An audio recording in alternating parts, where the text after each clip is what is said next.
부동산 투자가 왜 필요한가? 아까 나왔던 송중기가 그 송혜교랑 지금 이혼했지만 그때 샀던 그 신혼집이 매입가보다 2배 이상 오른 걸로 돼 있고, 여러분들 잘 아시는 비와 김태희가 이제 부동산 자산 순위 연예인 1위 814억. 작년도 통계예요, 이거는.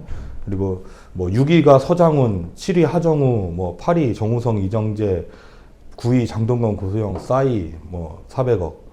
이 사람들이 이제 대표적으로 이제 건물을 사서 리모델링을 하거나 이게 자기 이제 이름이 있으니까 이름을 걸고 이제 또 프랜차이즈도 넣고 뭐 이렇게 해가지고 한 건데, 뭐 억소리 납니다. 이게 쭉 나오고. 이효리도 이제 뭐 2019년에 한남동 건물 58억에 구입했는데 요거를 22년 3년 만에 88억 원에 팔았으니까 굉장히 차익이 한 30억 정도 난 거고, 옥주연도 뭐 꿈같은 얘기죠. 저희는 이런, 근데 이 돈이 없잖아요. 58억 2천만 원에 살 돈이 없잖아요. 그죠? 부동산은 하여튼 우리가 주식 투자하면은 한 2% 수익만 나도 굉장히 좀 잘 됐다고 사람들이 얘기를 하더라고요. 그런데 부동산은 이게 물론 환급성이 이제 문제지만, 환급성만 좋아진다 그러면 수익은 부동산만한 게 없거든요. 부동산이 이제 결국에는 주식도 마찬가지였지만, 삼성전자 주식 묶어놨다가 지금 뭐 중간에 뭐 우여곡절은 있어도 어쨌든 삼성전자는 예전에 80년대에 사놨다 그러면 굉장히 좋은 지금 엄청나게 오른 상황이고, 부동산도 마찬가지죠. 여러분들이 이제 살고 있는 집들도 예전에는 서울이 아닌 곳, 이런 곳이 서울로 편입된 곳도 많고, 뭐 쭉 토지가는 어쨌든 상승과 조정장을 다 결치지만 결국에는 이제 주식과 마찬가지로 우상향을 하는데, 이 우상향하는 이 그 폭이 이게 되게 꾸준하게 일변도 있게 가는 거였죠. 우리가 말하는 그 공동주택 가격이라고 하는 아파트나 단독주택의 그 주택의 가격과 또 땅의 가격은 또 별개의 문제고, 그래서 부동산도 결국에는 주식과 같이 투자 가치가 있는 상품인데, 다만 여러분들이 이제 진입 장벽이 좀 높고 뭔가 잘 모르고 뭐 그런 상황이 있기 때문에 부동산 투자를 섣불리 덤비지 못하는 그런 상황이거든요. 실제로 50년간 쌀값이 45배 오를 때 땅값은 명동 같은 경우에 4,000배가 오르는 이런 상황이면은 굉장히 부동산의 가치는 누구나 다 알다시피 굉장히 좋고, 사람은 누구나 안정적인 주거를 꿈꾸며 살기 때문에 주택 가격이 오르는 이유는 새 집을 원하고 좀 더 편리한 집을 원하고 안정적인 집을, 안전한 집을 원하기 때문에 그런 겁니다. 그래서 부동산은 어찌됐든 간에 가치가 계속 오르고, 부증성이라고 하는데 증가하지 않는 게 부동산인데, 그런데 사람의 수는 늘어나고 쓸모 있는 땅들은 이제 점점 필요하게 되고 하기 때문에 땅의 가치는 계속 올라갈 수밖에 없는 상황인 거죠. 재테크를 하고 싶어도 알아야 면장을 하지. 그래서 우리가 기본적으로 이제 부동산을 좀 알아보는 시간을 좀 가져보겠습니다. 그 서두에 이제 부동산이 왜 중요하고 어떻게 돈을 버는 사람이 많고 이런 걸 다 아니까, 아마 제가 말씀 안 드렸어도 다 아시는 내용이었을 거예요. 그죠? 부동산에 대한 관심이 아예 없으신 것 같긴 한데, 어찌됐든 근데 우리가 이제 기본적으로 주택은 경기를 타고 토지는 정책을 탄다고 이게 여러 부동산 학자들이 얘기를 하는데, 무슨 말이냐면 여러분들 아파트가 공동주택 가격은 지금에 있는 경기가 좋냐, 뭐 호황기냐 불황기냐 이런 거에 따라서 굉장히 민감하게 반응을 하는데, 98년 IMF 사태 때라든가 2008년 리먼 브라더스 사태로 인한 미국 금융위기라든가, 그다음에 2022년 미국의 인플레이션, 지금 팬데믹으로 인한 경기 침체일 때 가격이 이렇게 한 번씩 하락하는 이런 곡선을 보이거든요. 이게 이제 그 경기가 안 좋을 때 이렇게 완만하게 하락하는 거랑, 이게 이런 큰 위기가 있을 때 급격히 하락하는 거랑은 좀 차이가 있기 때문에 이런 것들을 좀 우리가 우려를 해야 되는데, 결국에는 그런데 그럼에도 불구하고 떨어졌다고 이때는 다 죽을 것 같았지만 결국에는 지금 이거 떨어져도 이거보다는 오르는 상황이 벌어지잖아요. 이런 것들을 보고 우리가 이제 치고 빠지기를 잘 해야 되는데, 주택은 그래서 조금 이런 그 팔고 사는 그 시점을 굉장히 우리가 중점적으로 좀 봐야 되고, 지금처럼 이렇게 떨어졌을 때 있잖아요. 이때는 분명히 반드시 반등을 합니다. 더 떨어지길 기다렸다가는 좋은 매물들이 다 없어져요. 이미 바닥이라고 생각하면 사람들이 좋은 매물들을 다 걷어들이거든요. 또 오를 거라고 심리 때문에. 그래서 떨어지는 중간에 매수를 하시는 게 가장 싸게 사는 거고 좋은 거를 싸게 사는 방법이에요. 그래서 지금이 어떻게 보면은 지금 금리 때문에 조금 망설이시는 분 많은데 지금이 매수 타이밍은 굉장히 좋은 적기라서 지금 보니까 이제 둔촌 주공이나 장이 뉴타운이나 이런 데도 청약이 이번에 다 완판이 됐거든요. 그래서 좀 스물스물 이렇게 올라가는 분위기라 지금이 제일 좀 좋다고 말씀을 드릴 수가 있습니다. 반면에 토지는 좀 정책을 좀 많이 반영을 해요. 뭐냐면 그런 말 들었죠. 그냥 생판 농사만 짓던 사람인데 갑자기 그 옆으로 도로가 고속도로가 났어. 뭐 산업단지가 생겼어. 뭐 전원주택단지가 생겼어. 뭐 이런 말 들었죠. 그런 것처럼 아까 분당 땅 얘기했듯이 분당도 신도시거든요. 신도시 개발 계획이 있거나 이게 10년 단위로 발간되는 국토종합계획이라고 하는 건데 현재는 제5차 국토종합계획이 2020년도에 발간이 돼서 우리나라 각 지역에 뭐 동부측, 남부측, 서부측 무슨 벨트, 해양 수산 자원 벨트 이렇게 해가지고 어떤 산업을 중점적으로 육성시키고 또 어떻게 개발을 하고 철도는 어떻게 나오고 도로는 어떻게 이렇게 연결을 하겠다라는 계획들이 대략적으로 나오는 계획들이 있어요. 거의 한 400페이지 넘는데 이렇게 두껍거든요. 근데 이런 거는 이제 다 보실 필요는 없지만 기사에 이거 인터넷 치면 다 나오거든요.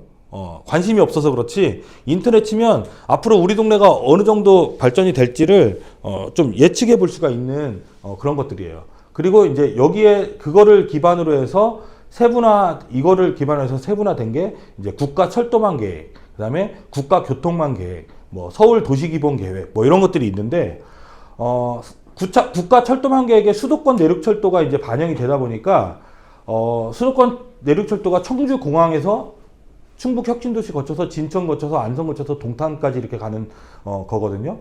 그러다 보니까 진천 여기 충북 요 위쪽이 교통이 굉장히 불편한 철도로서는 지금은 이제 중부 내륙고속도로나 이런 것들이 있으니까 상관이 없는데 철도는 굉장히 불편한 상황인데 이거 연결만 되면은 오송역도 가죠. 여기 동탄역도 가죠. 그러니까 진천이나 안성 요런 데가 굉장히 좋아졌죠. 그래서 진천 땅값이 고공행진하는 상황이 벌어졌습니다. 다른 데 다 떨어질 때 결국엔 다시 회복하는 이런 쭉 아니면 오르거나 가격이 얼마 안 되는데 이런 거 한 2년 전, 3년 전에 1,000만 원, 2천만 원밖에 갭이 차이 안 났어요. 전세 대비 매매. 근데 그런 게 한 2, 3천만 원씩 올랐어요. 1,000만 원 넣고 한 1년에 1,000만 원씩 버는 거예요, 그냥. 그런 것들이 이제 투자하면은 좋은 상황이 되는 거고, 국가 교통망 계획에 보령 해저 터널이 이제 있는데, 이거 아시죠? 보령에서 안면도 이렇게 연결하는 해저 터널. 해저 터널이 되니까 그 앞에 이제 원산도라는 땅이 있는데, 가뜩이나 20년간 100배가 올랐는데 해저 터널이 뚫리니까 그 앞에 커피숍이고 음식점이고 난리가 났거든요. 차 주말에 막혀서 못 가요. 15분이면 통과하는 거 거의 1시간 가까이 걸리더라고요. 그래서 이런 데들이 이제 땅이 이제 땅값이 엄청 오르는 이런 것들. 아마 조상님들 모르는 땅 가지고 있을 수도 있어요. 잘 한번 확인해 보세요. 그러면 이런 거 있을 수도 있어요. 그래서 제가 오늘 이거 강의 들으시고 혹시나 집에 가셔서 친척분이나 부모님이나 물어봐서 혹시 예전에 할아버지 할머니가 아니면 증조 할아버지가 어디 사셨는지 한번 여쭤보시고 숨겨진 땅, 상속받은 땅 혹시 어디 있나 물어보시고 집원 알아내셔가지고 저한테 연락 주세요. 제가 그거 좋은 땅인지 나쁜 땅인지 확인해 드릴 테니까 주세요. 그리고 서울 도시기본 계획이 이제 보면은 도시 철도망 결국에는 땅값이 오르는 거는 도로와 철도가 굉장히 중요해요. 근데 지금 여러분들 들어보셨겠지만 강북 횡단선이라든가 면목선, 목동선, 난곡선 이런 것들이 이제 새로 신설됐거나 되고 있는 그런 건데. 실례를 들면 이제 면목선에 이제 저쪽 면목동 쪽에 사시는 분 계실까요? 안 계시네? 계시나요? 면목동이 지하철이 없잖아요. 사가정역 7호선 있는데 면목역하고 사가정하고 청량리 사이에 장이동 이런 데는 없잖아요.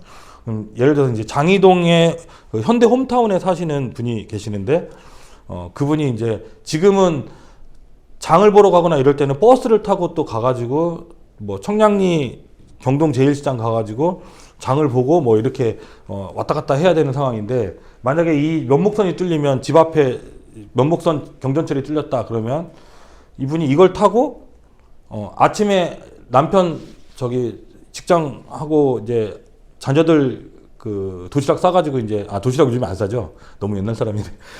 도시락 안 싸고 자녀들을 학교에 보낸 다음에 한 9시 반쯤 이렇게 나와가지고 청량리까지 이거를 타고 청량리까지 옵니다. 그래가지고 청량리에서 KTX를 타고 강릉으로 1시간 반 만에 가서 강릉에서 바기치 커피 한 잔에 브런치를 먹고 한 11시쯤 먹겠죠. 그러면 먹고 좀 놀다가 다시 한 오후 2시쯤에 와가지고 청량리에 와서 한 3, 4시쯤에 롯데백화점에서 장을 보고 또 면목선을 타고 집에 와가지고 저녁 준비를 하고 있으면 아이들이 하교를 하고 남편이 퇴근을 하는 이런 라이프가 되잖아요. 이게 이제 거리로는 굉장히 먼 공간이지만 이 도로와 철도로 시간을 단축시킴으로써 굉장히 삶의 혜택을 주는 건데, 그래서 그 지금 속초행 그 KTX도 지금 춘천에서 가는 게 뚫리고 있고 강릉까지도 이미 이제 KTX 가고 이러다 보니까 강릉, 속초 이런 데가 다른 데가 다 집값이 내릴 때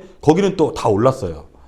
그래서 그런 것들이 도로를 우리가 이제 이런 것도 계획을 한 번씩은 이제 이게 기사가 나오거든요. 우리가 관심을 안 가져서 그렇지 기사가 나올 때 한 번씩만 눈여겨보면 좀 좋은 팁이 될 수 있는데 이런 것들을 잘 안 봐서 그래요. 그래서 이런 것들도 한번 관심 가져주면 좋겠고요. 저희가 강남이 이제 그래서 이제 강남이 대표적인 정책으로 인한 집가 상승의 가장 주범인데, 강남이 이제 1960년대 말에 인구가 막 증가하면서 도시가 포화 상태가 되죠. 특히 이제 강남은 더더욱 더 많이 이제 일반 강북보다 더 많이 되는데, 지금 이 지도 보시면 예전에는 이게 강남이 여기가 강남인데 지금 계신 곳이 서울이 아니었어요. 신동면, 안주면, 과천면 이렇게 돼가지고 강남이 아니었어요. 그래서 이때는 다 이 강북의 도시 기능이 다 편중이 돼 있고 인구는 늘어나니까 강남으로 좀 분산을 시켜야겠다 라는 생각이 들었고, 박정희 대통령이 경제개발 계획을 이제 선포하면서 이쪽에는 다 공장, 영등포나 이런 데 공장이 있던 것들도 이제 지방으로 이제 산업단지를 만들어서 이전을 시켰는데, 결국엔 문제는 서울로 진입하는 이런 도로들을 좀 확충을 해야 돼서 경부고속도로를 뚫은 거고, 경부고속도로를 뚫면서 강남과 강북을 연결하기 위해서 제3한강교 한남대교를 건설하게 되는 거죠. 그러면서 이제 강남이 조금씩 부각을 받고, 여기도 나와 있지만 영등포의 동쪽인 영등포의 동쪽이라고 해서 영동지구라는 말이 붙은 거예요. 영동지방이. 그래서 인구도 이렇게 늘어나고 있고, 그리고 한남대교 건설되고 이렇게 되면서 이때 63년부터 70년까지 땅값이 용산이 7.5배 오를 때 강남구 신사동은 50배가 오르는 이제 이런 결과를 초래를 하게 되죠. 그러다가 1973년도에 개발 촉진지구가 지정되면서 각종 세제가 혜택이 이제 됩니다. 그래서 부동산 보유세는 물론 취득세, 옛날에는 부동산 투기세라는 것도 있었대요. 그래서 그런 것도 뭐 등록세, 면허세 이런 거 다 하다 보니까 건설사에서 이제 땅만 확보가 되면 막 아파트 짓기 시작하고, 그때 이제 지어진 게 이제 그런 지금 지금 뭐죠? 거기 음마 말고 한담대교 옆에 있는 거 미성 아파트? 현대 아파트 뭐 이런 거 있잖아요. 그쪽에 이제 재건축 지금 엄청 이슈가 되는 거. 한강변에 있는 거. 반포주공 이런데. 그런 데가 이제 된 거고, 그래도 사람들이 안 가요. 그러니까 명문고등학교를 다 이전을 시키는 거예요. 강남으로. 그래서 15개 강남 학교가 이전이 되고, 그 다음에 고속터미널도 이때쯤에 이제 70년대, 80년대 거치면서 이제 이전이 되면서, 옛날에 강남에는 고속터미널이 없고 약간 그 정류장처럼 잠깐 들렸다 가는 그런 거만 있었거든요. 그리고 본격화된 게 이제 지하철 2호선이 이제 80년대에 개통되면서 강남으로 이제 학군이 좋으니까. 그리고 74년도인가 아마 고교 평준화가 폐지가 되면서 지역 단위로 이제 학군별로 학교를 배정을 받잖아요. 그러니까 이런 명문고를 가려면 서초구, 강남구, 송파구 이쪽에 살아야 이 학교를 가니까 사람들이 다 개나리봇짐 싸들고 이쪽으로 이사를 오게 되는 거죠. 그래서 돈이 있으면 강남 가고 강남 가면 명문대 간다라는 말이 생기고 지하철 2호선이 이렇게 쭉 뚫리니까 그 강남 일대에 이제 오피스라든가 각종 사무실이라든가 회사들이 이전을 하게 되고 그러면서 점점 이제 강남이 발전을 하게 된 거고요. 그 다음에 이제 이때 70년대에 지었던 아파트들이 이제 노후화되면서 2000년대 초반에 이제 여기에 이제 각 서초구, 강남구, 송파구 요 주변에 있는 아파트들이 전부 다 이제 재건축에 붐이 불면서 엄청 이제 강남 집값이 계속 그래서 강남 불패, 뭐 강남 신화 이런 말을 할 수가 있게 된 거죠. 요즘에 이제 정부가 가장 기조로 내거는 게 강남 집값을 잡겠다. 이런 건데 강남 집값 절대 안 잡혀요. 절대 잡힐 수가 없는 거고 강남 집값을 잡기 위해서는 제2의 강남이 생겨야지 잡힐 거예요. 실례로 이제 일기 신도시 처음에 생겼을 때 분당이랑 일산 이런 거 생겼을 때 강남 집값이 잠깐 내려간 적이 있긴 있었어요. 근데 이제 그것도 이제 붐이 꺼지니까 다시 또 강남이 또 오른 건데 그래서 이런 강남을 우리가 좀 주목해서 봐야 되고요. 천당 아래 분당이라고 해서 우리가 이제 분당이라고 아까 알아봤던 것들은 뭐냐면 일기 신도시라고 해서 분당, 일산, 중동, 평촌, 삼본 이런 게 있습니다. 분당하고 일산은 지금도 이제 그 재건축 또 붐이 있어가지고 그런데 사실은 이게 재건축을 하려면은 더 많이 지을 수 있는 집이 있어야 수익이 남기 때문에 그 가치가 있는 거거든요. 근데 이제 이미 이거는 용적률을 다 건폐율이라고 용적률이라고 이런 게 있는데 층수를 이미 다 높여서 한 아파트들은 별로 인기가 없어요. 이렇게 그래서 이제 재건축을 얘기를 들면 상계동 같은 데 가보면 상계동에는 5층짜리 아파트들이 좀 있어요. 그런 것들은 이제 동 사이도 넓고 그러면 지을 수 있는 게 더 많기 때문에 그런 것들은 좀 유리하죠. 지금 대표적으로 지금 상계 5단지인가가 아마 재건축 심의 다 끝나가지고 좋을 거예요. 거기가 그런 것들이 있고 그리고 2기 신도시는 이제 검단, 고덕, 광교, 동탄, 양주, 은정, 위례, 판교, 한강 해가지고 광교, 동탄, 위례 이런 데는 한 30배 올랐다고 해요. 신도시 발표 나온 이후로.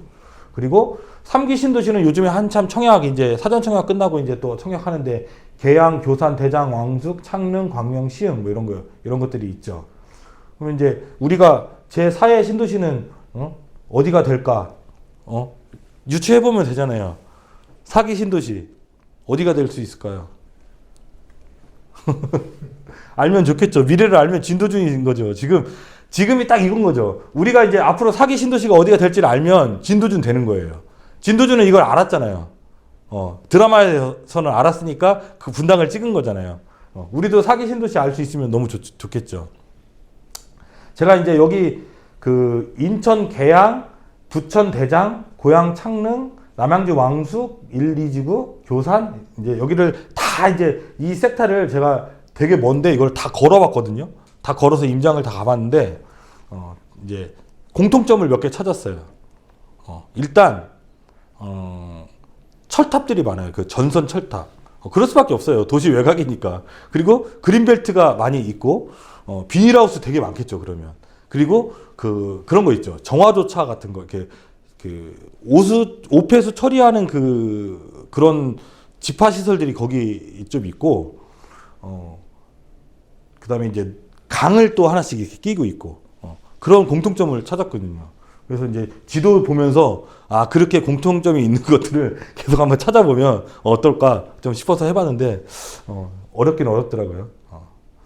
어쨌든 이 천당 아래 분당이 생긴 이유는 신도시 때문에 그런 건데 이게 이 사람들은 알아요. LH 임직원들은 자기들이 지정하니까 국토부 관계자들은 알겠죠. 그래서 실제로 여기 광명 시흥 요쪽에도 이 사람들이 이미 한참 그때가 아파트가 엄청 오를 때였거든요. 2020년 막 이때 그때 논란이 됐을 건데 이 사람들이 신도시 투기해가지고 뉴스에 나오고 막, 이 사람들이 또 이거를 가지고 사람들한테 강의하면서 막 돈도 벌고 막 그래가지고, 정보 가지고 그렇게 했던 거 있고, 또 이제 이 포천에 보면은 이제 그 시청 공무원이 그 7호선, 포천까지 지하철 7호선이 여기 청담에서 가는 7호선이 이제 옥정 거쳐갖고 포천까지 가거든요. 포천 시청 주변에, 그 여기 생길 지역을 이 사람은 아니까 그 주변을 빚을 60억을 얻어가지고 싹 투자를 해놓은 거예요. 그래 놓고 이제 나중에 막 몇 배씩 뛰었죠. 근데 결국엔 다 몰수당하고 이제, 구속당하긴 했지만, 이렇게, 욕심을 너무 많이 내면 또, 이런 또 부작용이 있고. 그래서 우리가 뭐, 알 수만 있다면 우리가 뭐, 좋겠죠. 근데 뭐, 제 생각에는 알아도 이렇게 큰 돈을 또 마련을 해야 돼가지고, 조금 어렵긴 어려운 것 같아요. 근데 이제, 꼭 우리가 이제 분당을 보다 보니까 이제 신도시만 우리가 보게 됐는데, 근데 꼭 분당이 아니어도 좋습니다. 신도시가 아니어도 개발되는 땅은 얼마든지 많고, 그리고 소규모로 되는 신도시 개발도 있고요. 그리고 내가 직접 집을 지어서 땅의 가치를 높이는 방법도 있고요. 그러려면 이제 땅이 어떤 건지, 땅의 속성이라든가 땅의 값어치가 어떻게 매겨지는 건가, 이런 것들을 기본적으로 좀 알면 좀 좋지 않을까 싶어가지고 제가 말씀을 드리는데, 여기는 이제 양주 백석이라고 하는 데인데, 제가 이제 신도시 개발하는 곳에 이제 저희 사무실이 분사무소가 있는데, 여기도 이제 신도시 개발지로서 저도 2년 전에 이제 들어가서 지금 2년 만에 이제 2배 지가가 상승한 곳, 앞으로 한 2배는 더 상승할 곳, 이런 것들이 있어요. 그래서 이런 것들도 찾아서 내가 내 처지에 맞게끔 투자를 하시면은 좋은 상황이 됩니다. 그래서 일단은 땅을 알아야 내가 투자를 하고 싶어도 투자를 하는 거니까 땅에 대해서 간단하게 설명을 드릴게요. 좋은 땅이라는 건 뭘까요? 미래 가치가 있고 개발이 가능한 땅이어야 되겠죠. 저렇게 그냥 산 속에 뭐 그냥 아무것도 길도 없는 떨렁 있는 그런 땅들은 별로 가치가 없잖아요. 좋은 땅은 아니잖아요. 그리고 적어도 집을 지을 수 있는 도로가 옆에 있고, 옆에 좀 다른 개발지도 좀 있고 뭐 이렇게 한 곳이 좋은 건데, 땅을 하려면 먼저 세 가지를 알아야 돼요. 땅의 종류하고 땅의 용도하고 땅의 형태를 알아야 되거든요. 그러니까 땅의 종류는 땅이 뭐 어떤 땅인가, 전인가, 답인가, 뭐 그러니까 그 논인가, 밭인가, 대지인가, 뭐 이런 거고, 지역은 1종 일반 주거 지역, 2종 일반 주거 지역, 뭐 상업 지역, 공업 지역, 뭐 이런 것들이, 이런 건 얘기하는 거고요.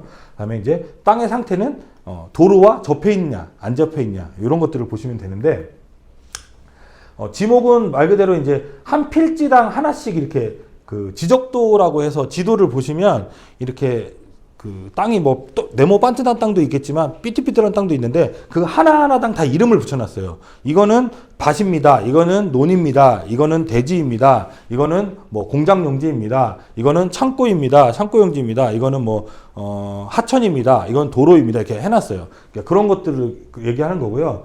용도 지역은 이렇게 보시면 이제 노란색이 주거 지역이라고 보시면 되고, 빨간색이 이제 상업 지역이라고 보시면 되고, 이렇게 보라색이 이제 공업 지역이라고 보시면 되고, 이렇게 이런 거는 자연 녹지 지역이라고 보시면 되는데, 이제 도시 지역에서는 주상공록이라고 해가지고 이렇게 용도를 다 나눠놨죠. 그래서 상업 지역에 할 수 있는 건축물과 녹지 지역에 할 수 있는 건축물이 다 틀려요. 그래서 내가 집을 지으려면 적어도 주거지역에다가 집을 지어야지 공업지역이나 녹지지역에 집을 지으면 안 되는 거죠. 그래서 이런 것들도 좀 우리가 알아두면 좋고요. 그 다음에 토지의 상태인데 집을 짓는 거예요. 이제 집을 지으면 도로. 소방법에 따라서 건축법상에 보면은 집을 지으려면 4m 이상 도로에 2m 이상 접해야지 건축이 가능하다고 돼 있거든요. 이거 왜 그러냐면 건축에서 가장 중요한 건 안전이기 때문에 그래요. 그래서 불이 났어요. 불이 나면 제일 먼저 누가 올 것 같아요? 아니죠. 구경꾼들이 오죠. 구경꾼들 사람들이 야 이게 오면 소방차가 에 하고 그 다음에 오잖아요. 그래서 차의 기본적인 한 2m 폭과 사람 2명 해갖고 이제 4m로 이제 정해놓은 거고, 그렇게 했을 때 이거는 보니까 지목이 대이고 이건 지목이 전이잖아요. 그럼에도 불구하고 이거는 도로가 접해 있으니까 집을 지을 수 있는 거고, 이거는 지목이 돼인데도 도로가 접해 있지 않기 때문에 집을 지을 수가 없어요. 여기는 뭐 당연히 지을 수가 없고. 근데 이게 왜 지을 수 있느냐? 전이지만 우리가 형질 변경이라고 해가지고 농지를 대지로 바꾸는 이제 허가를 받으면 되는 거거든요. 농지 전용 허가라고 해서 농지당 이제 그 돈을 지불하면 돼요.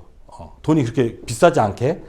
그래서 대부분 공시지가에 영향을 받는데 최고액이 평당 16만 5천 원이니까 100평 하면은 1650만 원 내면은 대지로 바꿀 수 있는데, 대신에 땅값은 그보다 훨씬 더 많이 오르죠. 형질 변경을 하면.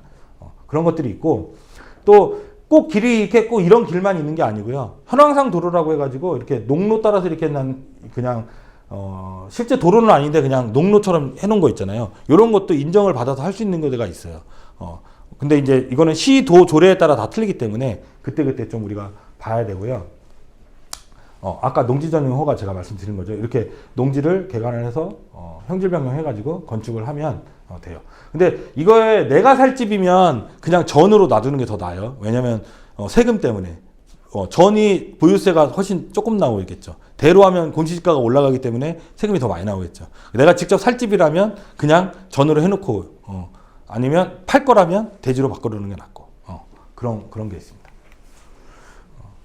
도로는 굉장히 이 땅에 굉장히 중요한데 도로면보다 아까 안전이 중요하다고 그랬잖아요. 도로면보다 땅이 낮으면 건축을 못해요. 이게 침수 우려 때문에. 그래서 도로보다 반드시 높아야 돼요. 그래서 이런 거 같은 게 집을 지으려면 이만큼 성토를 해야 돼요. 그러면 이제 성토하려면 돈이 들겠죠, 또. 그러니까 이제 똑같은 땅이라도 평평하게 도로보다 높은 땅보다 낮은 땅은 더 쌀 거고, 논보다 밭이 더 비싸겠죠. 그죠? 논은 이렇게 다 밑에 물이 차 있고 성토를 해야 되니까. 우리가 이제 도로가 꼭 없다고 해서 건물을 못 짓는 건 아니에요. 이렇게 국어라는 게 있거든요. 시골 가다 보면 이렇게 또랑 같은 거 있죠. 요런 거를 이렇게 덮어가지고 이것만 이어주기만 하면 이 국어 점용 허가라는 걸 받습니다. 시청에다가. 그래서 요 덮는 이렇게 보도블록 이렇게 디귿자 관 같은 거 이거 체납해가지고 내가 좀 묻어주고 이거 다 쓸게요 하면 건축 허가를 내줍니다. 그러면 이런 땅들은 한 3배, 4배 가격을 받을 수 있죠. 예를 들면 이제 못 쓰는 땅의 진입로 이렇게 지금 이 안쪽이 이제 우리 땅이라고 하면 지금 이거는 밭이잖아요. 근데 어차피 이게 내 땅이라면 여기다 그냥 길을 내주는 거예요. 그러면 이게 내 땅, 이게 쭉 되니까. 아니면 이 사람하고 땅을 좀 이만큼 쪄주면서 바꿔요, 서로. 그러면 돼요. 그럼 되고. 그래서 이렇게, 위에 거 토지 평평하게 한 다음에 이제 진입로만 만들어주면, 좋은 땅이 되는 거고. 아까 얘기했듯이 국어 조명. 이렇게 그냥 철판 이거, 허름하게 다리만 만들어주면, 이게 여기다 집을 지을 수 있는 거죠. 이런 것들 잘 찾아보시면은, 재밌습니다. 조금 이렇게 이론적인 얘기하니까 좀 난해하죠. 그래서 이제 실생활에서 써먹을 수 있는 거. 이렇게 아침에 내려가는 차가 많으면 당연히 여기가 아파트 단지고 여기는 저 상업시설이나 뭐 사무시설이 있는 곳이겠죠. 그러면 내가 상가를 하나 하려고 그래요. 그러면 카페나 뭐 토스트집 같은 거 그런 거 하고 싶으면은 이 왼쪽에 하는 게 좋을까요? 오른쪽에 하는 게 좋을까요? 아침에 출근할 때 많이 먹잖아요, 이거는. 그러니까 아파트 단지 앞에 있는 이 왼쪽 땅이 좋겠죠. 반면에 주유소는 오른쪽이 좋겠죠. 그쵸? 이런 것도 이제 하나의 그냥 한번 그냥 간단한데 생각을 안 해봐서 그렇거든요. 한번 생각해 보시면 좋고. 그러면 이제 주유소를 할 때 어디가 좋겠느냐? A, B, C가 있다. 아까 제가 위쪽이 주거단지라고 했을 때는 퇴근할 때 대부분 기름지 출근할 때 기름 안 넣잖아요. 그러니까 퇴근할 때 넣는데 그러면 이 B가 좋냐 C가 좋냐? 이건 직진 차선에서 바로 들어가기 좀 어려우니까 이거는 이렇게 커브 돌아서 살짝 그 속도 줄였을 때 들어가는 게 이쪽이 입지가 더 좋다라고 할 수가 있는 거고요.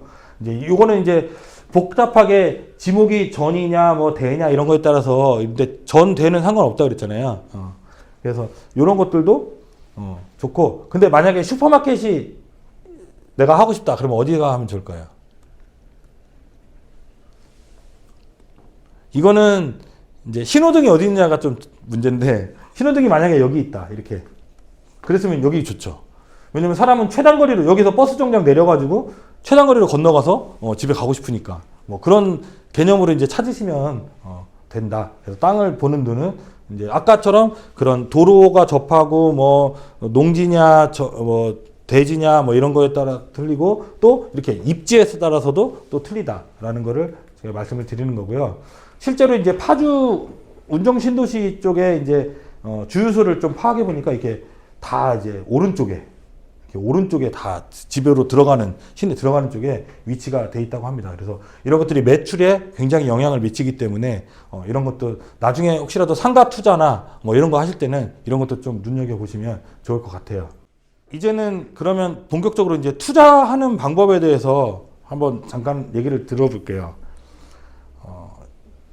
투자는 굉장히 많이, 부동산 투자하는 대표적인 유형이 이제 여러 가지가 있는데, 지금 제가 말씀드리는 재개발 재건축하는 갭 투자가 있고요. 그 다음에 분양권 전매하는 게 있고요. 그 다음에 상가, 수익형 상가를 사서 그 월세 받아먹는 게 있고, 이제 직접 디벨로퍼라고 해서 건축주가 돼서 조그마한 집을 지어서 분양을 하거나 뭐 임대를 하거나 하는 그런 것들이 있고, 또 여러분들 좀 관심 있을 만한 거는 이제 경매, 이런 것들도 있죠. 그래서 이런 것들은 지금 이거는 여러분들 저 호갱노노라는 앱이 있거든요. 아시나요? 들어보셨죠? 호갱노노. 그건 다 아실 건데. 호갱노노 보면 이제 갭 차이가 나오잖아요. 이런 것들 보고 내가 관심 있는 지역에 갭이 얼마인가, 이런 걸 또 보면서 그 갭 투자를 하시는 건데, 갭 투자는 상승장에는 되게 좋죠. 아파트 값이 계속 올라갈 때는, 주택값이 계속 올라갈 때는 내가 예를 들어서 1억 주고 전세를 8천을 넣고 2천만 원을 갭 투자를 했는데, 이게 1년 만에 주택 가격이 1억 3천이 됐어요. 그러면 3천만 원 버는 거잖아요. 그러면 그때 팔고 나와도 되고, 뭐 세금 때문에 그러면 한 1년 더 있다가 나와도 되고, 뭐 그렇게 해서 그러면 3천만 원 처음에 2천만 원 처음 하고 3천만 원 벌었으면 5천만 원이 됐잖아요. 그럼 그걸로 또 갭 투자를 더 큰 걸 할 수 있거나 아니면 두 개를 할 수가 있죠. 계속 그렇게 가면 3천만 원, 2천만 원 가지고 한 5, 6년 지나면은 금방 1억 벌죠. 그러면 이제 조금 대출 껴서 집 하나 사서 뭐 이렇게 할 수도 있는 거고, 조그마한 집들을 그런 건데, 근데 문제는 지금처럼 하락장일 때는 전세 보증금을 못 낼 수도 있죠. 역전세가 나면. 그렇죠. 그래서 그런 것들은 이제 시기가 중요하기 때문에. 그런데 갭 투자는 그냥 일반 아파트를 갭 투자하는 것도 있지만, 지금 말씀드리는 재개발 재건축 단지의 갭 투자는 또 다른 문제예요.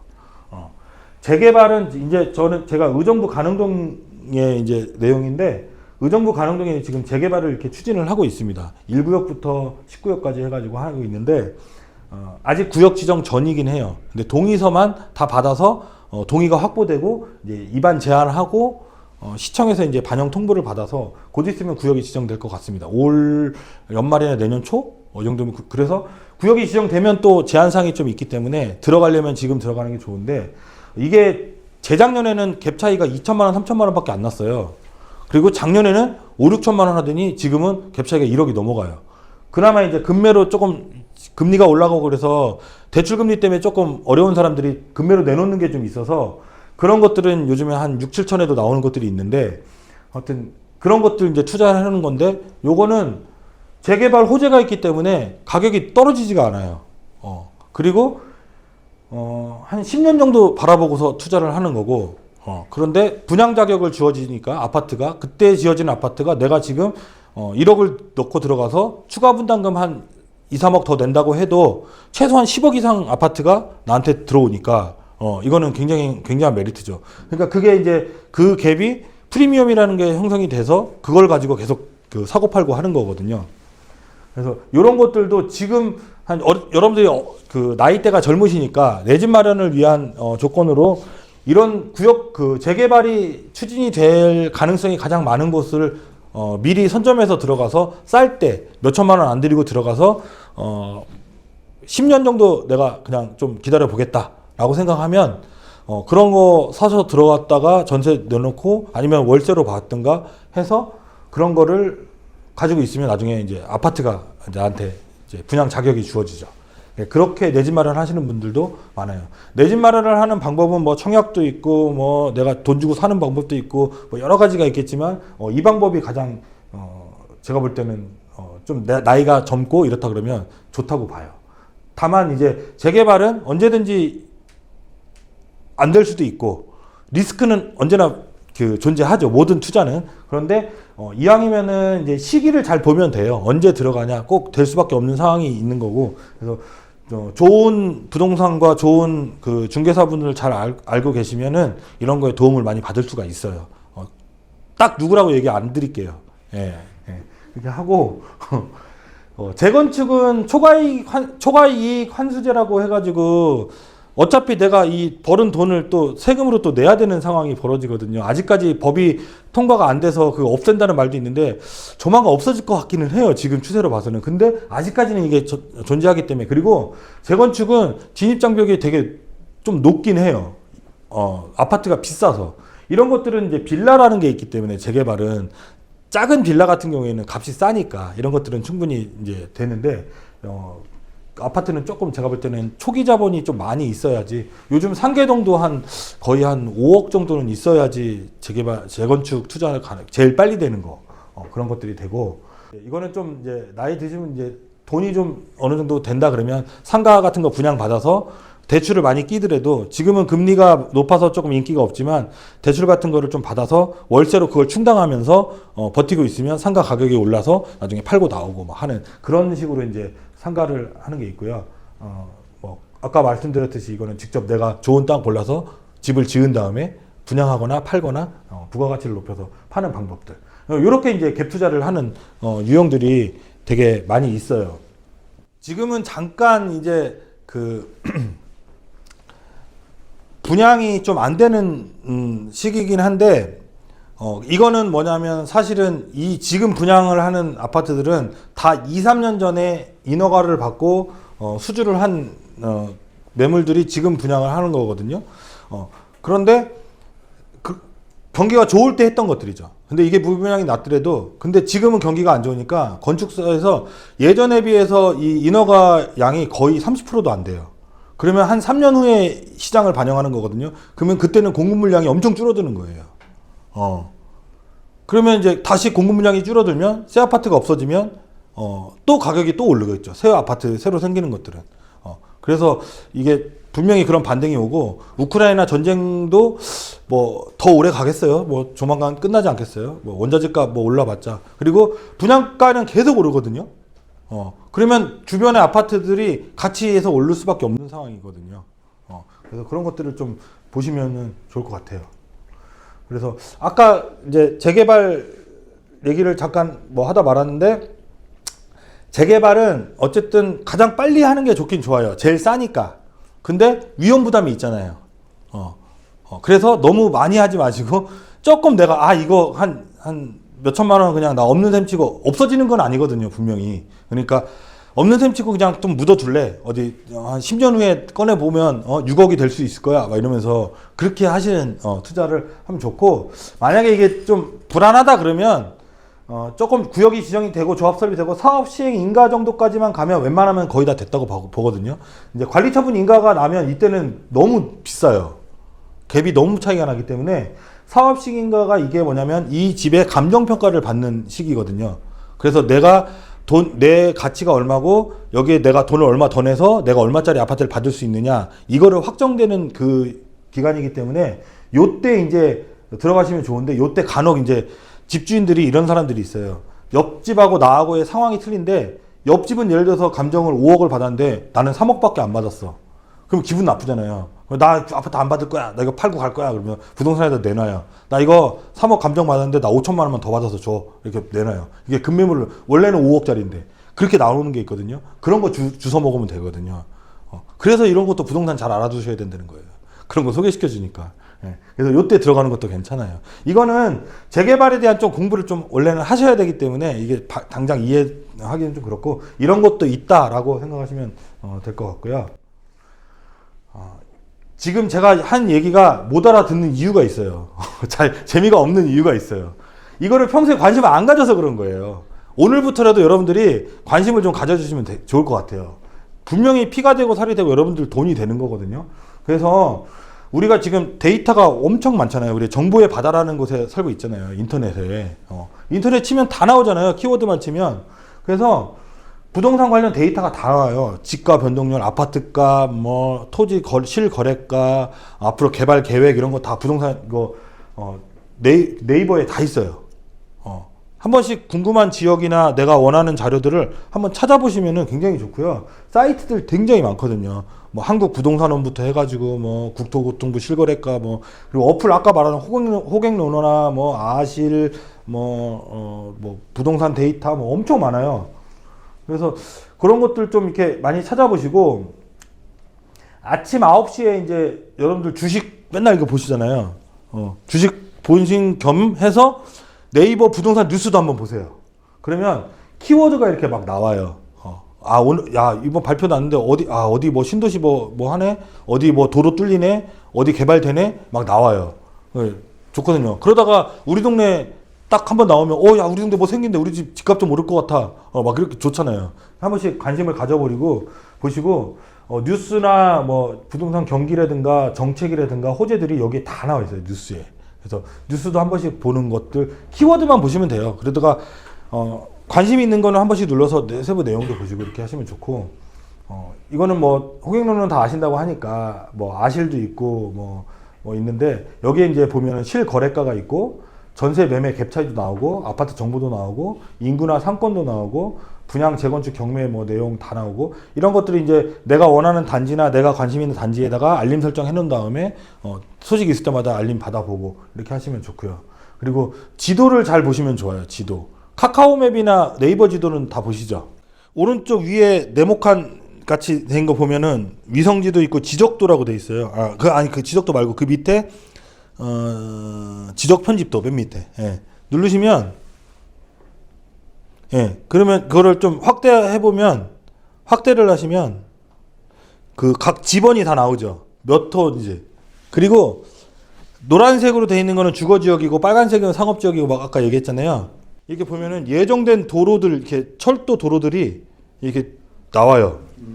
보시죠. 무슨 고속도로 뭐 하고 철도가 나오죠. 그런 것들도 볼 수 있어요. 우리나라 되게 좋은 나라예요. 개발 계획이 막 나와요. 그 지금 막 크게 하면 뭐 광역하는 게 국토종합계획에 나온 내용이고 나머지는 뭐 국가철도망 도로망 계획에 발표된 것들이 다 나오는 거거든요. 그래서 그런 지도들도 우리가 잘 활용해 보시면은 굉장히 좋아요. 근데 확대하면 안 나와요. 투기될까봐. 그게 어딘지 정확히 알면 거기 찍어버리니까. 이게 또 그걸 또 찾아서 또 하시는 분들도 계십니다. 또 그만큼 이제 된 거고. 그래서 지도도 보시면은 굉장히 좋고 혹시 그 뭐 등기부등본이나 이런 거 혹시 떼보신 적 있으세요? 내가 살고 있는 집에 등기부등본 인터넷 등기소 들어가서 700원 열람할 수 있거든요. 그거 PDF 파일로 저장해가지고 한번 출력해서 보시면은 우리 집에 우리 아버지가 이 집을 얼마에 샀구나, 이 집에 저당이 얼마 잡혀 있구나, 뭐 이런 것도 나오고 내가 살고 있는 집에 내가 들어가고 싶은 전셋집에 그것도 부동산에서 다 떼주잖아요. 그런 것도 이제 평소 미리 한 번씩 떼보는 것도 좋고 건축물 대장이라고 하는 것도 있어요. 그럼 공짜인데 정부24 보면 나오는데 뭐 위반 건축물이라든가 뭐 이런 것들이 또 나오고 평수라든가 이런 것들이 다 나오고 그런 것들도 한번 떼보시는 것도 관심이니까 좋을 것 같아요. 지금까지 제가 부동산 투자에 대해서 막 얘기 드렸는데 이게 되게 어려워 보이잖아요. 근데 이거 큰 돈이 있어야지 꼭 한다는 생각하지 마시고요. 소규모 자본으로도 할 수 있어요. 이제 제가 영업하다 보면은 이제 블로그나 유튜브를 하니까 유튜브를 보시고 이제 상담을 좀 오시는 분이 계시는데 지금 이제 계신 분 중 한 20대 분들이 한 6, 7명이 우르르 사무실에 오세요. 가뜩이나 사무실도 좁은데 막 바글바글하게 와요. 엄청 시끄럽게 막 떠드세요. 막 질문을 너무 많이 하시니까. 근데 이분들이 뭐 하시는 분이냐면 자기가 꾸역꾸역 1년 동안 모아서 1,000만 원, 2,000만 원 이렇게 모아가지고 이거를 6명이서 법인을 만들었어요. 부동산 투자 법인을. 그래서 6명이 모였으니까 2천만 원씩 했으면 1억 2천만 원이잖아요. 이걸 가지고 아까 제가 말한 저희 동네에 있는 재개발 빌라를 한 4천만 원 정도 갭을 해서 3개를 산 거예요. 근데 그게 2년이 지나니까 한 다 1천만 원, 2천만 원씩 다 올랐어요. 그러면 그걸 또 처분을 해요. 세금 떼고 뭐 하면은 그래도 꽤 많이 한 1억 2천 투자해서 제가 볼 때는 한 5천 가까이 벌었거든요. 2년 만에. 그러면 괜찮잖아요. 근데 따지고 보면은 자기 개인으로 봐서는 2천만 원 투자한 거잖아요. 6명에서 2천만 원 투자해갖고 한 돈 1천만 원씩 나눠 가졌으면 괜찮잖아요. 그렇게 해요. 그리고 또 그거를 자기가 쓰지 않고 또 그걸 또 모아서 그거를 또 하고. 그러면 전국 각지를 돌아다니면서 공부하면서 막 하시더라고요. 어떤 분은 저보다 막 더 많이 하는 것 같아요. 막 말씀하시는 거 보면. 동네 사정을 다 알고 다니니까. 취미생활 할 때 이것도 하나의 스터디처럼 이렇게 해가지고 단톡방 같은 거 만들어서 한번 공부해보는 것도 되게 좋은, 나중에를 위해서, 내 자녀들을 위해서라도 이게 부모들이 재테크 하는 방법을 자녀들한테 알려준 사람과 안 알려준 사람과의 차이는 정말 천지 차이더라고요. 그래서 이런 것도 좀 해보시면 좋고, 친구들한테 같이 하시면 좋고요. 그리고 앞에 말씀드렸던 아까 부동산 데이터 같은 것들 한번 인터넷 치면은 다 나와요. 진짜 정말 쉬워요. 여러분들은 나이 드신 분들은 못 하시는데 여러분들은 충분히 다 할 수 있거든요. 그래서 그런 것들 보고 유튜브나 이런 것도 한번 관심 있게 보시면은 쉽게 할 수 있는 것들이에요. 그리고 신뢰할 수 있는 전문가를 곁에 주는 게 제일 중요해요. 누구라고 얘기 안 할게요. 네. 그래서 이렇게 하시면은 여러분들도 분명히 부동산 투자 머지않아 내년에는 하실 수 있을 거예요. 올해도 할 수 있고 할 수 있을 거예요. 그리고 투자 전에 꼭 저희 사무실에 투자하시는 분들이 뭐 작게는 몇 천만 원부터 해서 크게는 막 몇십억, 뭐 몇백억 투자하시는 분들 오시는데, 이런 분들은 제가 보니까 몇백억 자산가 이런 분들은 뭐냐면 자기가 하고자 하는 거에 대한 뚜렷한 목표가 있어요. 재작년에 규제가 심하고 이럴 때는 세금이 2주택이면 주택 2주택 취득세 8%, 3주택 12% 막 이렇게 매길 때는 취득세가 무서워서 이거를 안 하더라고요. 8% 뭐라고, 나중에 30% 40% 벌 건데 8%돼. 그리고 8%는 취득세는 나중에 팔 때 양도세 비용 처리돼 가지고 또 이것도 감액을 받는데 굳이 취득세가 무서워서 이 집을 못 산다? 말이 안 되거든요. 제 입장에서는. 돈이 그렇게 몇백억씩 버시는 분들은 세금을 걱정을 안 해요. 어차피 오를 거고 어차피 벌을 건데 조금 덜 벌면 되지 뭐. 이러면서 사요. 어차피 벌 거니까. 아무것도 안 하고 소득이 없는 거랑 내가 움직여서 다만 100원이라도 벌면 움직이는 게 낫잖아요. 그죠? 그렇게 생각하시면 되기 때문에 뚜렷한 목표를 가지고 있어야 돼요. 그래서 뭐냐면 내가 3년 후에는 내 집을 하나 마련하겠다. 아니면 1년 후에 나는 종잣돈 3천만 원을 만들어서 5년 후에는 내가 집을 하나 사야겠다. 뭐 이런 구체적인 목표. 한 20년 후에는 내가 건물주가 돼야 되겠다. 이런 목표들을 좀 가슴속에 좀 새겼으면 좋겠고요. 그리고 내가 지금 가지고 있는 거를 철저하게 분석을 잘 하세요. 그래서 내가 가지고 있는 거에 대한 금액과 이거는 몇 년 동안 없어도 돼. 이렇게 하는 그런 금액들을 설정을 해서, 아니면 내가 수익이 이 정도 되니까 한 달에 이자 비용으로 얼마 정도 낼 수 있어 라고 생각하는 돈을 합쳐서 이렇게 해서 좀 뭔가 투자를 하나 하겠다라고 결심을 하시는 게 좋고, 수익이 이제 명확해야 돼요. 다달이 내가 먹을 것이냐, 아니면 좀 묵혀뒀다가 한 방에 먹을 것이냐, 이런 것들은 수익형이냐 차익형에 따라서 투자하는 방식이 틀리고 투자하는 물건들이 틀리고 다 지역이 틀리기 때문에 그런 것들은 좀 구체적으로 좀 설계를 받으시는 게 좋아요. 혼자 하기 어렵다 그러면 아까 말씀드린 그 주변에 있는 전문가랑 상담하시면 돼요. 그렇게 되고, 세상에 싸고 좋은 게 있을까요? 저는 아무리 찾아봐도 싸고 좋은 거 없는 것 같아요. 싸고 좋은 것보다는 물론 있을 수도 있겠지만 앞으로 조금 비싸더라도 앞으로 좋아질 물건을 찾으면 되거든요. 그런 것들을 찾는데 좀 주안점을 두고 하시면 좋을 것 같아요. 여러분들도 충분히 하실 수 있고 뭐라고 그래야 되지? 너무 이렇게 높게만 생각하지 마시고요. 지금부터라도 아마 오늘 제가 이렇게 한 내용이 뭐 가슴이 안 왔다더라도 아마 저녁 때 이제 뉴스나 이런 거 갑자기 부동산 나오면 그래도 한 번씩은 이렇게 보게 될 걸요. 아무래도 보게 될 거예요. 그리고 이제 요즘에 가장 많이 이제 나오는 사기 예방, 전세 사기가 이제 극성인데 혹시 전세 사기 피해자분은 없으시죠? 네. 전세 사기가 그거잖아요. 보증금을 못 돌려받는 거잖아요. 근데 대부분 다 애초에 보증금을 못 돌려받을 거에 들어갔기 때문에 그런 거예요. 예. 그리고 일부러 그렇게 작업을 하시는 분도 있어요. 신축 빌라 같은 경우에 전세를 맞춰놓고 매매가를 따져버리거든요. 분양이 안 되니까. 그래서 그런 거에 걸리는 거예요. 그러니까 주인이 없는 집을 먼저 전세 계약을 한 다음에 전세 맞춰졌으니까 주인을 찾아갖고 이렇게 만들어요. 이렇게 동시에 이렇게 하는 거예요. 좀 개념이 없는 분들인데, 그래서 그런데 뭐 전세를 처음 들어가는 대부분 보니까 막 사회 초년생이나 젊으신 분들이 많이 당했더라고요. 해본 경험이 없으니까 그런 건데 아까 제가 말한 그 등기부등본이나 호갱노노나 아니면 그 각종 네이버 부동산 이런 데에 들어가셔서 주변에 비슷한 물건이 매매는 얼마에 거래되고 전세는 얼마에 거래되는지를 한번 확인을 하시고 들어가시는 게 좋아요. 그래서 실거래가, 그 국토교통부 실거래가나 부동산 원 같은데 이제 사이트 들어가시면은 주소 치면은 다 나오거든요. 그래서 이런 것들 좀 이렇게 들어가서 보시고서 내 집이 적당한 집이구나라는 거를 확인하고 들어가시면 되고, 그 다음에 이제 아까 제가 인터넷 등기소에서 이제 등기부 등본을 띄면 이게 근저당권이나 전세권 같은 것들이 이제 그 설정이 돼 있는 게 나와요. 을구에. 갑구는 소유권에 관한 문제고, 을구는 소유권 이외에 관한 문제인데, 거기에 보면은 저당이 얼마만, 어디 채권 얼마, 채권액 얼마, 막 이렇게 나와 있거든요.